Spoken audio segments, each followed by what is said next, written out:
Bismillahirrahmanirrahim. I am Dr. Mohibullah Wazir, and topic is the thoracic and abdominal course of the vagus nerve. This is the third lecture. Okay, we discussed that the vagus nerve enters into the thorax from the neck. Over here at the root of the neck, you see it lies between the internal jugular vein and the common carotid artery. This is the vagus nerve. In the groove between the two and posteriorly, while superiorly, it is between the internal carotid artery and the jugular vein. Then the right vagus enters into the thorax by passing anterior to this right subclavian artery and passing posterior to the right sternoclavicular joint. And over here it gives the right recurrent pharyngeal nerve. This is the artery and this is the nerve. Over here it gives the right recurrent pharyngeal nerve, which turns backwards by passing posterior to the right subclavian artery and ascends upward. While in the left side you can see the nerve, the vagus nerve enters into the thorax, and note that then the vagus nerve, it passes, look, this vagus nerve, this is arch of aorta, and this you can see, this is ligamentum arteriosum. It passes anterior to the left side of the arch of aorta, and it gives over here this branch. This you can see, this is the left recurrent nerve, and then it turns upward by passing behind this ligamentum arteriosum and ascends upward. That's why part of the left recurrent nerve is intrathoracic, and then both the recurrent nerves ascends upward. And in the upper part of the neck, you know, the important point that this recurrent nerve then passes between, directly by passing through the branches of inferior thyroid artery. That's why during thyroidectomy must be careful. It should be in your mind that the recurrent nerve, it passes through the branches of inferior thyroid artery. Then it supplies the larynx and all the muscles of the larynx, and except the cricothyroid, which is being supplied by the external laryngeal branch of superior laryngeal nerve. And it also gives the sensory supply. Now, in this way, note the point that the recurrent laryngeal nerve is important, that it supplies the muscles of the larynx. That's why it is the nerve of phonation or talking. And it also supplies the pharynx, constrictive muscle of the pharynx. That's why it is the nerve of the swallowing. And another important function of the recurrent laryngeal nerve, a branch of the vagus nerve, that it supplies the posterior cricoarytenoid muscle of the larynx, which is the only muscle, abductor muscle of the larynx, which helps to keep the vocal cords open. If God forbid this muscle is paralyzed, the vocal folds will adduct and there will be choking of the patient. Okay, then both the vagus nerves, look, this one is the right vagus nerve, and this you can see, this is the structure that passes into the root of the lung. In the same way, you can see this is the left vagus nerve. So after passing into the thorax, both the vagi, it passes posterior to the lung root structure, that is posterior to the bronchi, left bronchus and right bronchus. And note over here that this is the right vagus and this is the sympathetic chain lying over the transverse processes of the vertebrae. While over here you can see lying over the pericardium of the heart, this is the phrenic nerve. This is the phrenic nerve along with pericardiaco-phrenic artery. And this is the lung root structure or and this is the right principal bronchus. Passing behind it is the right vagus, and posterior to that is the sympathetic chain.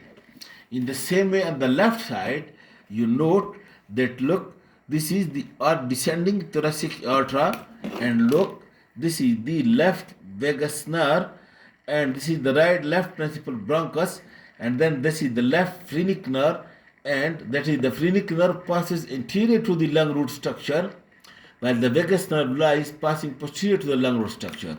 And now note over here, look, this is the esophagus, and then each of the vagus nerve over here divides into branches, and these two vagi then make a plexus around the esophagus, which is called as esophageal plexus. Esophageal plexus, you can see it over here.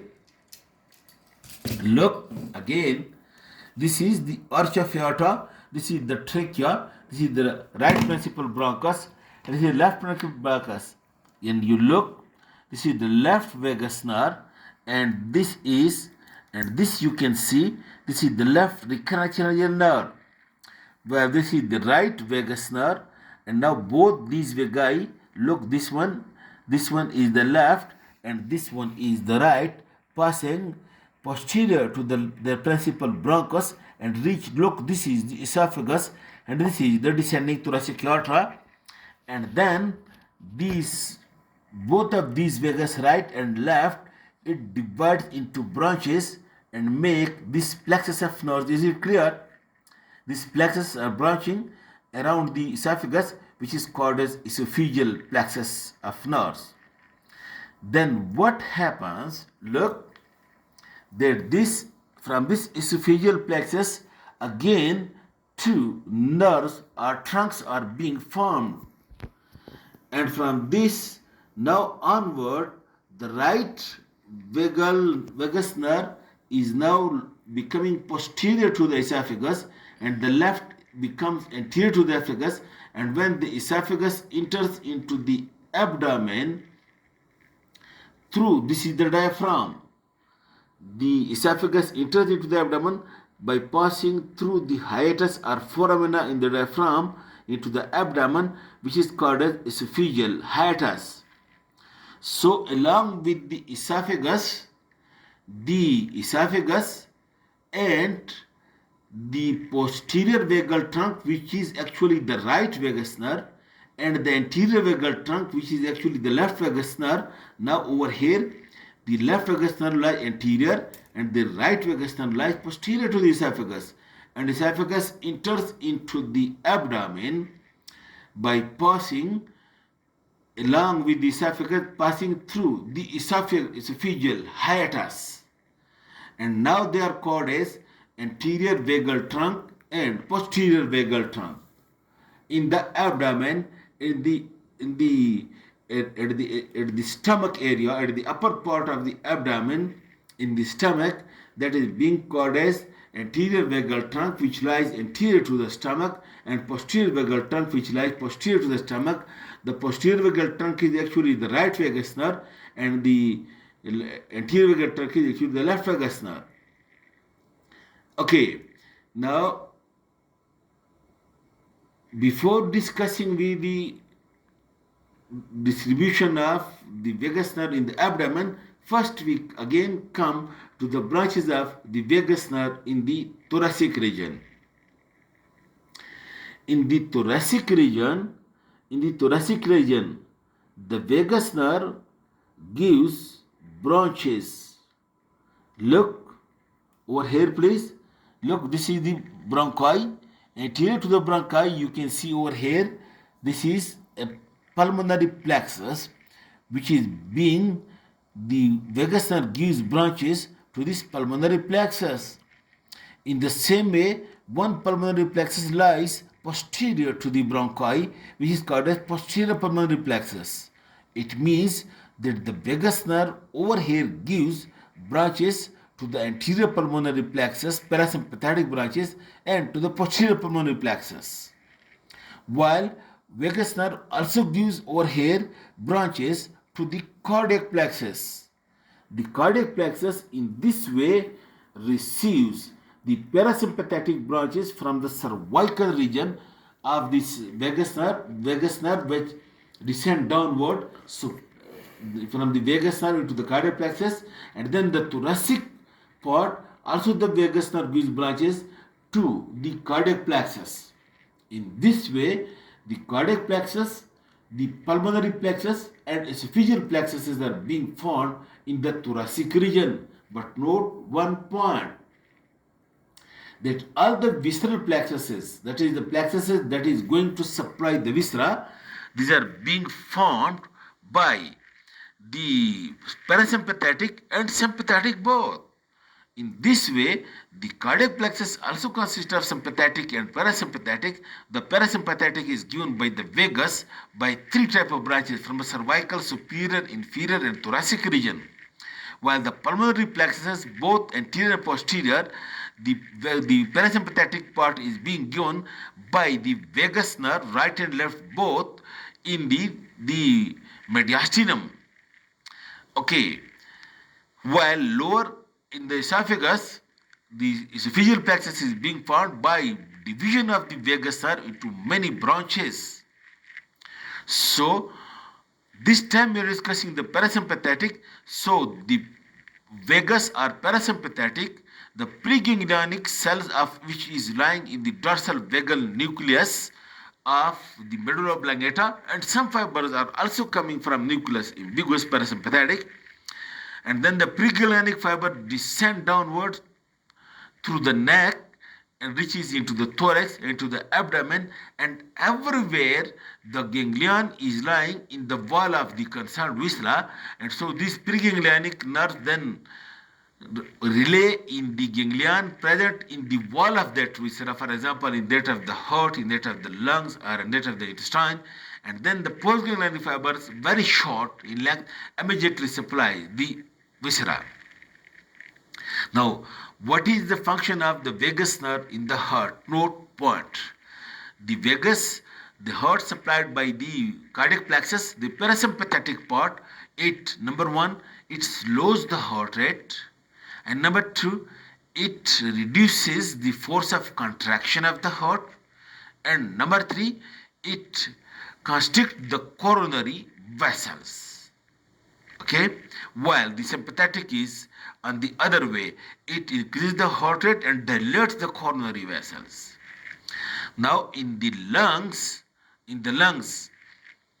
vagus nerve is, number one, it is bronchoconstrictor, that is, it is motor for the muscles of the bronchi, smooth muscles of bronchi, and then it is dilator for the vessels of the lungs, and three, it is secretomotor for the glands in the bronchi and in the lungs, and four, it is sensory for cough and sneeze reflex, and number five, it is also having some fibers which carry the pain fibers. This is the function of the vagus nerve in the pulmonary tree. Now, then the vagus nerve enters into the abdomen, and now they are called as anterior vagal trunk and posterior vagal trunk, lying anterior and posterior to the stomach. Over here, note the point that the two vagal trunks, it gives branches. Look, if this is the diaphragm and this is the abdomen, this is the esophagus, then this is the stomach, and then this is the duodenum, and then this is the jejunum and ileum, and then the ascending colon, and then the transverse colon, and then the descending colon. Now, these vagal trunks, anterior one and posterior one, enter over here, and these two vagal trunks then gives branches to the celiac plexus present over here, to the superior mesenteric plexus present over here, and to the renal plexus present over here. And these plexuses are again joined by sympathetic fibers coming from sympathetic chain, and then through this celiac plexus, the superior mesenteric plexus and renal plexus. These two vagi or vagal trunks supplies, look, the stomach, the duodenum, the hepatic tree as a whole, the small intestine, and then the ascending colon, and then the right two-third up to spleen flexure of the transverse colon.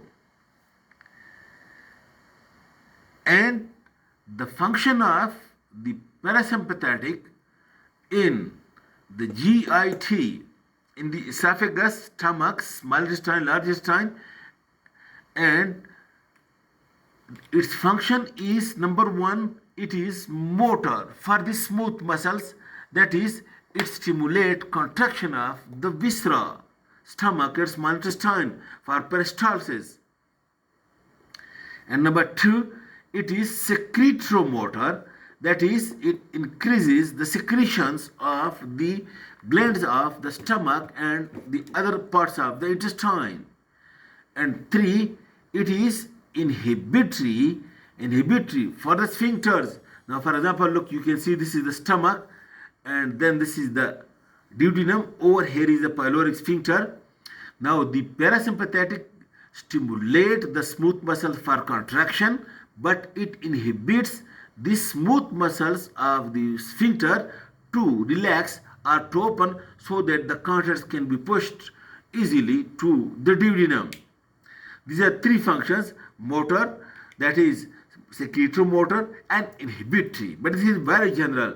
Now it is said that both sympathetic and parasympathetic also consist of afferent fibers as well, but generally it is the main function of the parasympathetic in the GIT. Okay, this is all about the vagus nerve. Thank you very much.